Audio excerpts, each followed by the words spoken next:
Ylber Limani nga fshati Kolibari, komunës së Kreshkovës, së bashku me bashorten dhe 4 fëmijët e mitur, jetojnë në kushte të vështira në një barak të improvizuar në qendër të fshatit, e cila rrezikon të shembet në çdo moment. Megjithse përpiqet të sigurojë të ardhurat duke punuar aty ku i jepet mundësia, ai thotë se ka të pamundur të përballojë shpenzimet për të siguruar familjes kushte minimale jetese. Gjendja është veçanërisht e rëndë për 4 fëmijët e vegjël, të cilët rriten në kushte që nuk plotësojnë nevojat bazë për një jetë dinjitoze.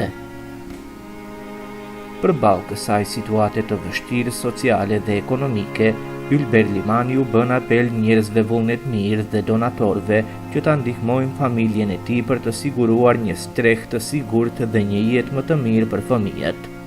Keni shup këto? Sa vejet jetoni? Gruaja e 4 gjovit. Çto flini? Këto fshim. A kini ku t'lani? Nuk. Po ç'ish boni me pastërtinë e fëmijëve? Me govat. Me govat. Po. S'kini. Këtu ke vetëm një uët, një dhunë. Një uët ka. Po, kjo është, duhet thënë, nuk ka shpejë kjo. Nuk, shu po be. Po. Ç'ish është kërkesa jote? Të mnefin gurbeçet. Do thonë ke nevojë për një shpejë të vogël, Po, me dy dhoma. Të mnefin.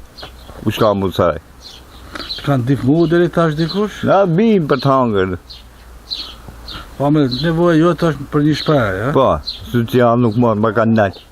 Ta kanë nalë në socialën, pika orë ta kanë nalë? Ka një vjet. Se ta kanë nalë? Po, nuk e di se ma kanë nalë.